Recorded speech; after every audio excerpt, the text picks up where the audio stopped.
महाराष्ट्र दिनानिमित्त राष्ट्रवादी काँग्रेसकडून मुंबईच्या जांभोरी मैदानात महाराष्ट्र महोत्सव कार्यक्रमाचं आयोजन करण्यात येणार आहे। 1 मे ते 4 मे दरम्यान हा कार्यक्रम पार पडणार आहे। यासाठी वरळ येथील जांभोरी मैदानात जय्यत तयारी सुरू आहे। त्या ठिकाणी जाऊन राष्ट्रवादीचे प्रदेशाध्यक्ष आणि खासदार सुनील तटकरे कामाची माहिती घेतील।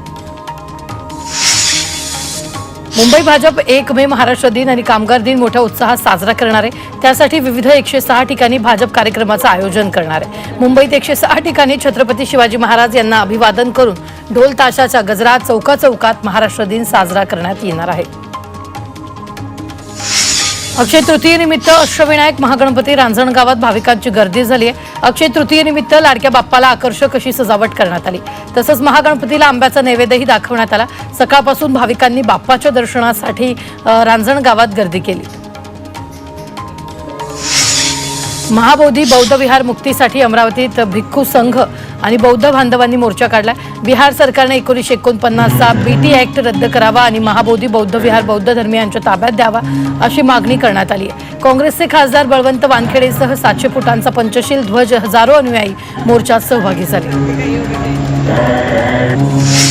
साताऱ्यातील दुष्काळी माण तालुक्यातल्या शेतकऱ्यांनी अर्धनग्न मोर्चा काढलाय। वळई जांभुळणी पुळकोटी गंगोती बनगरवाडी देवपूर शिरताव पळसावडे या गावांना तारळी जलसिंचन योजनेतून पाणी मिळावं अशी त्यांनी मागणी केली। याबाबत वारंवार मागणी करूनही पाटबंधारे विभाग दुर्लक्ष करत असल्याचा आरोप शेतकऱ्यांनी केला। नवी मुंबईतल्या तुर्भे पोलीस ठाण्याच्या वतीनं मध्यरात्री कोम्बिंग ऑपरेशन राबवलं गेलं। या कोम्बिंग ऑपरेशनसाठी स्वतः सहाय्यक पोलीस आयुक्त रस्त्यावर उतरले। ठाणे बेलापूर मार्गावरून जाणाऱ्या गाड्या विशेषतः दुचाकी स्वारांची यावेळी कसून चौकशी करण्यात आली। यासाठी 20 अधिकारी 120 अंमलदार कार्यरत होते। अक्षय तृतीयेच्या मुहूर्तावर यवतमाळमध्ये होणारे 2 बालविवाह रोखण्यात प्रशासनाला यश आले। राळेगाव तालुक्यातील गोपालनगर आणि दिग्रस तालुक्यातील दोळंबा गावात हे बालविवाह होणार होते। पोलिसांसह महिला आणि बालविकास विभागानं या संबंधी कुटुंबियांना समजावून लग्न रोखलंय। इंदापूर शहरात पोलिसांनी रूट मार्च काढला। 3.5 मुहूर्तांपैकी एक असणाऱ्या अक्षय तृतीयेच्या शुभ मुहूर्तावर शहरातून पोलिसांनी रूट मार्च काढला। सण उत्सव साजरे करत असताना कायदा सुव्यवस्थेचं काटेकोरपणे पालन करायचं आवाहन यावेळी पोलिसांनी नागरिकांना केलं। मध्य प्रदेशच्या बिलासपूरमध्ये महिलांनी 3 सोन्याच्या दुकानांमध्ये फसवणूक केली। या महिलांना पोलिसांनी भंडाऱ्यातून अटक केली। तपासणीत त्यांच्या बॅगामध्ये सोने चांदीचे दागिने आणि रोख रक्कम आढळून आली। त्यांच्याकडून एकूण 14,56,000चा मुद्देमाल जप्त करण्यात आला। तर 5 आरोपींना बिलासपूर पोलिसांच्या ताब्यात देण्यात आलं। मृदा आणि जलसंधारण राज्यमंत्री इंद्रनील नाईक यांनी अकोला जिल्ह्यात राष्ट्रवादी काँग्रेसच्या कलश यात्रेत सहभाग घेतला। त्यांनी राजराजेश्वर मंदिरात महाआरती करून विविध किल्ल्यांची माती नद्यांचं पाणी आणि जलकलशात विसर्जित केलं। यावेळी त्यांनी उद्योगांमधून सोडल्या जाणाऱ्या दूषित पाण्यासंदर्भात कडक नियम लागू करणार असल्याची माहिती दिली। पुण्यातील दगडूशेठ मंदिरात सकाळी 11:09 श्री गणेश आणि शारदा देवीचा विवाह म्हणजे शारदेश मंगलम सोहळा पार पडला। गणपत्य संप्रदायातील परंपरेनुसार या विवाह सोहळ्याचं आयोजन केले जाते। दुसरीकडे अक्षय तृतीयेनिमित्त गणपती मंदिरात तब्बल 11,000 आंब्यांचा महानैवेद्यही दाखवण्यात आला। अयोध्येत राम मंदिराचं बांधकाम यावर्षी 5 जूनपर्यंत पूर्ण होणार आहे। मंदिराच्या वरच्या बाजूला 5 टनाचा 42 फूट उंच धर्मध्वज दंड स्थापित करण्यात आला। हा ध्वज काठीच्या सर्वात वरच्या भागात ठेवला जाईल। ध्वज पितळेपासून बनवण्यात आलाय तर गुजरातमधील कंपनीनं हा धर्मध्वज दंड तयार केला। अक्षय तृतीयेच्या मुहूर्तावर हापूसची जोरदार खरेदी होते। त्यामुळे बाजारपेठेत हापूसच्या मागणीत मोठी वाढ झाली आहे। तसंच पायरी लालबाग बदामी केशर आंब्यांनाही मोठी मागणी तर देवगड हापूस आंब्याला अधिक मागणी आहे। अक्षय तृतीयेच्या मुहूर्तावर गणपतीमुळे इथं मंदिरांमध्ये बाप्पाला आंब्याची आरास करण्यात आली। यावेळी जवळपास 1,000 हापूस आंबे वापरण्यात आले। ज्येष्ठ गायिका आशा भोसलेंनी अक्कलकोटच्या श्री स्वामी समर्थ महाराजांचं दर्शन घेतलं। यावेळी त्यांचा मंदिर समितीकडे स्वामी समर्थांचं कृपावस्त्र प्रसाद आणि प्रतिमा देऊन यथोचित सन्मान करण्यात आला। महायुती सरकारचं रिपोर्ट कार्ड उद्या येणारे 100 दिवसाच्या कार्यालयीन सुधारणांचा रिपोर्ट मांडला जाणार असल्याची माहिती मुख्यमंत्री देवेंद्र फडणवीस यांनी ट्विट करून दिली। उत्कृष्ट काम करणाऱ्या अधिकाऱ्यांची नावंही जाहीर केली जाणार असल्याचं ते म्हणालेले आहे। गुलाबराव देवकर 3 मे रोजी राष्ट्रवादीत प्रवेश करणार आहेत। मात्र देवकरांच्या पक्षप्रवेशावरून गुलाबराव पाटलांनी त्यांच्यावर हल्लाबोल केला। देवकर कशासाठी जात आहेत हे सर्वांना माहीत असल्याचं ते म्हणाले। अजित पवार घोटाळेबाजांना पक्षात घेत असल्याचा टोला गुलाबराव पाटलांनी लगावलाय, तर अजितदादांना नंतर आपली चूक लक्षात येईल असं देखील त्यांनी म्हटलंय. माजी आमदार डॉक्टर रामदास आबटकर यांचं निधन झालंय. विदर्भात अखिल भारतीय विद्यार्थी परिषद आणि भाजपचं संघटन मजबूत करण्यासाठी त्यांनी कठोर परिश्रम घेतले. विद्यापीठात विद्यार्थ्यांच्या हितासाठी त्यांनी कायम आवाज उठवला. त्यांनी पश्चिम विदर्भ संघटन मंत्री म्हणूनही काम पाहिलं. नाशिकच्या पालकमंत्री पदावरून वाद सुरू आहे. उद्या नाशिकला होणाऱ्या मुख्य कार्यक्रमात जलसंपदा मंत्री गिरीश महाजन यांच्या उपस्थितीत ध्वजवंदन होणार आहे. तर पालकमंत्री पदाचे दुसरे दावेदार असलेल्या दादा भुसे यांना अमरावती जिल्ह्यात ध्वजवंदनाची जबाबदारी दिली आहे. त्यामुळे पालकमंत्री पदावरील भुसेंचा दावा डावलला गेल्याची चर्चा रंगली आहे. न्यायमूर्ती भूषण गवई यांची भारताचे 52वे सरन्यायाधीश म्हणून नियुक्ती करण्यात आली. ते 14 मेला या पदाची सूत्र हाती घेतील. विद्यमान सरन्यायाधीश न्यायमूर्ती संजीव खन्ना 13 मेला निवृत्त होत आहेत. पंतप्रधान नरेंद्र मोदी उद्या मुंबई दौऱ्यावर येणार आहेत. बीकेसी इथं वेव्ज परिषदेचं मोदींच्या हस्ते उद्घाटन होणार आहे. फडणवीसांच्या नेतृत्वाखाली परिषदेचं आयोजन करण्यात आले, तर मोदी दिवसभर मुंबईत थांबणार असल्यानं मुंबईतील सुरक्षा यंत्रणेत वाढ केली आहे.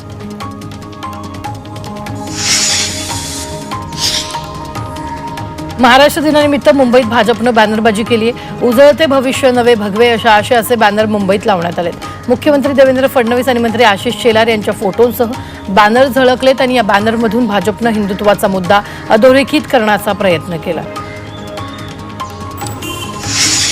पुण्यात भाजप आणि काँग्रेसमध्ये बॅनर वॉर पाहायला मिळत आहे. पहलगाम हल्ल्याच्या निषेधार्थ दोन्ही पक्षांनी बॅनर लावलेत. मात्र दोन्ही पक्षांनी आपापल्या पक्षाच्या घोषवाक्याचा बॅनरवर उल्लेख केला. भाजपनं एक हेतू से असा उल्लेख करत धार्मिक कट्टरतेचा दहशतवाद संपवू असा नारा दिला. तर पुणे शहरी व काँग्रेसचे उपाध्यक्ष सद्दाम शेख यांनी जुडेंगे तो जितेंगेचा उल्लेख करत पहलगाम हल्ल्याचा निषेध केला. उपमुख्यमंत्री एकनाथ शिंदे पुन्हा दरेगाव दौऱ्यावर गेलेले आहेत. एकनाथ शिंदेंचा हा एकदिवसीय दरेगाव दौरा आहे. तर दुपारी 4 वाजता शिंदे पुन्हा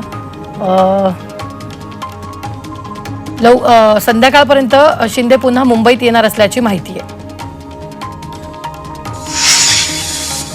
माजी मंत्री धनंजय मुंडे यांचे पार्टनर राजेंद्र पोपट घनवट यांनी त्यांच्या कुटुंबियांच्या अडचणीत वाढ होण्याची शक्यता आहे. घनवट यांच्या नावे महाराष्ट्रात असलेल्या जमिनींच्या चौकशीसाठी एसआयटी स्थापन करण्यात आली आहे. सामाजिक कार्यकर्ता अंजली दमानी यांनी केलेल्या तक्रारीवरून महसूल वन विभागानं निर्णय घेत GR प्रसिद्ध केला. अहिल्यानगरच्या कर्जत नगर पंचायतीवर आता भाजपच्या राम शिंदे गटाची सत्ता स्थापन होणार आहे. नगरपंचायत नगराध्यक्षासाठी रोहिणी घुले यांचा एकमेव अर्ज आल्यानं त्यांची बिनविरोध निवड झाली आहे. शरद पवारांच्या राष्ट्रवादी काँग्रेसची सत्ता बळकत असतानाही अंतर्गत बंडखोरीमुळे सत्तांतर घडलेलं आहे.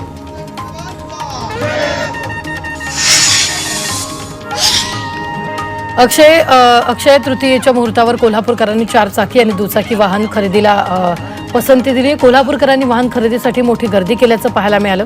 निमित्त कोणताही असो, महागड्या वस्तू खरेदी करण्याचा छंद कोल्हापूरकरांना गेल्या अनेक वर्षापासून आहे. हीच दृश्य आज कोल्हापूरच्या बाजारपेठेत दिसून येत आहे.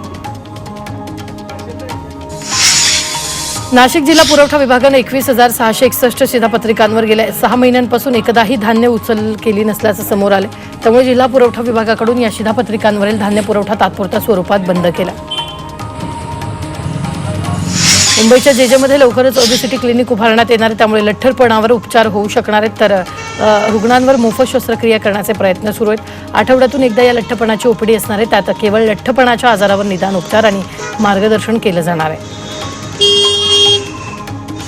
अक्षय तृतीयेच्या शुभ मुहूर्ताला सोने खरेदीचा उत्साह पाहायला मिळतोय. गेल्या 6 वर्षात सोन्याच्या दरात 200% वाढ झाली. सोन्याचे भाव 96,500 रुपये प्रति तोळा झाले, तर चांदी 98,000 रुपये किलोवर गेली. रिक्षा टॅक्सी मीटर रिकॅबलेशनसाठी आजचा शेवटचा दिवस आहे. रिकॅबलेशन झालं नसल्यास आर्थिक दंड होणार आहे. प्रतिदिन 50 ते 5,000 रुपये अशी दंडाची तरतूद आहे. तर MMR मधील 37% रिक्षा टॅक्सीचं रिकॅबलेशन बाकी असल्याची माहिती आहे. मराठवाड्याच्या औद्योगिक विकासाला गती मिळणार आहे. मराठवाड्यात नव्यानं 17 औद्योगिक वसाहती प्रस्तावित करण्यात आल्यात. या वसाहतींसाठी शासकीय खासगी जमिनीचा वापर केला जाणार असून सरकार उद्योजकांना भूखंड उपलब्ध करून देणार आहे. भोसले घराण्याची तलवार महाराष्ट्र सरकारनं मिळवली. एक पाती तलवारीसाठी 47 लाखांची बोली महाराष्ट्र सरकारनं लावली. माहिती आणि तंत्रज्ञान मंत्री आशिष शेलार यांनी ही माहिती दिली. नागपूरच्या भोसले घराण्याची तलवार विक्रीला ठेवण्यात आली होती. न्यूयॉर्कच्या ब्रोकर कंपनीकडून 8 लाख रुपयात या तलवारीचा लिलाव करण्यात आला होता. मध्य रेल्वेवर भिवपुरी रोड कर्जत दरम्यान मेगा ब्लॉक घेतला जाणार आहे। 4 मे पर्यंत मध्यरात्री 2 ते 3:30 दरम्यान विशेष रात्रकालीन ब्लॉक असणार आहे। मेगा ब्लॉकमुळे शेवटची CSMT कर्जत लोकल बदलापूर पर्यंत धावणार आहे। मदर डेअरीनं देशभरात दुधाच्या किमतीत प्रति लिटर 2 रुपयांची वाढ केली आहे। नवीन किमती आजपासून लागू झाल्या। मदर डेअरीचं फुल क्रीम दूध 69 रुपयांना आणि तूण दूध 56 रुपयांना मिळेल।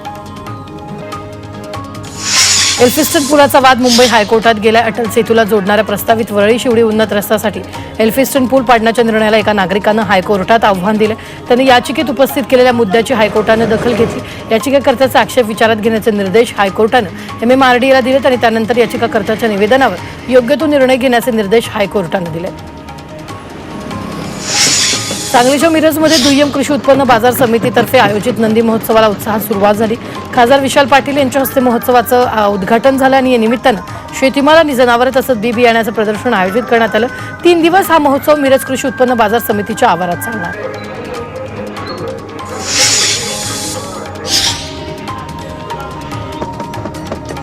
पहलगाम हल्ल्याचा बदला घेणार अशी धमकी लॉरेन्स बिश्नोई गँगनं दिली आहे। लॉरेन्स बिश्नोई गँगनं अशी सोशल मीडियावर पोस्ट केली आहे। या पोस्टमध्ये हाफिज सईदचा फोटो क्रॉस केलेला आहे।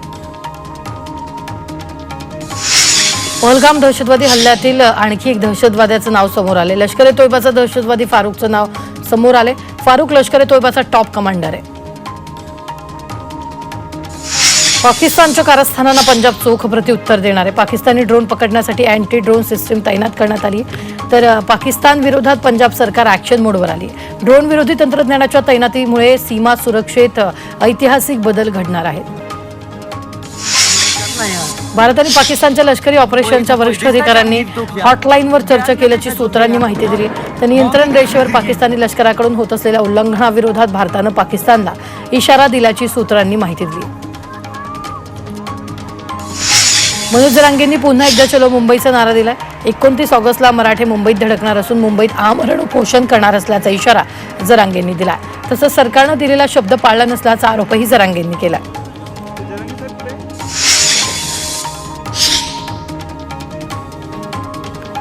तर लक्ष्मण हाकेंनी जरांगेंच्या चलो मुंबईला आव्हान दिले। जरांगेच्या उपोषणावेळी मंत्रालयावर मोर्चा काढणार असल्याचा हा इशारा हाकेंनी दिलाय। तसंच सरकारनं आमच्या हक्काचं रक्षण केलं पाहिजे, अन्यथा आम्हाला वेगळा विचार करावा लागेल असाही इशारा त्यांनी दिलाय। तुळजाभवानी मंदिराच्या VIP दर्शन पासमध्ये घोटाळा झालाय। दर्शनासाठी देण्यात येणारे VIP पास बंद करा अशी मागणी शिवसेना उद्धव बाळासाहेब ठाकरे पक्षाचे आमदार कैलास पाटील यांनी केली। त्यामुळे तुळजाभवानी दर्शन पासचा प्रश्न पुन्हा एकदा चव्हाट्यावर आला।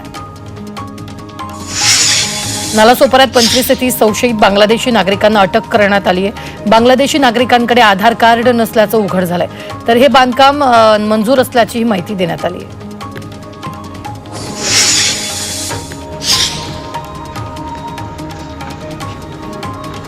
कल्याण डोंबिवलीत 6 बांगलादेशी नागरिक सापडले। त्यांच्या विरोधात पोलीस उपायुक्त पथकानं कारवाई केली। हे बांगलादेशी प्लंबर आणि वायरमॅनचं काम करत होते। या प्रकरणी पोलीस ठाण्यात 4 गुन्हे दाखल करण्यात आले। मुंबई विमानतळावर आलेल्या ड्रग्जचं पार्सल क्लिअर करणाऱ्या कस्टम अधिकाऱ्यासह 2 पोलिसांना नवी मुंबई पोलिसांनी अटक केली आहे। नेरूळमधील विदेशी गांजावरील कारवाईनंतर तपासात ही साखळी उघड झाली आहे। या गुन्ह्यात अद्यापर्यंत 10 जणांना अटक झाली आहे। सोलापूर MIDCतील मुरुम उपसा करणाऱ्यावर कारवाई करा अशी मागणी शिवसेना उद्धव बाळासाहेब ठाकरे पक्षाच्या युवा सेनेकडून जिल्हाधिकाऱ्यांकडे करण्यात आली आहे। चिंचोली काठी परिसरात होणाऱ्या बेकायदेशीर लाखो ब्रास मुरुम उपसा बंद करा अशी मागणी करण्यात आली, अन्यथा आंदोलनाचा इशारा देण्यात आला।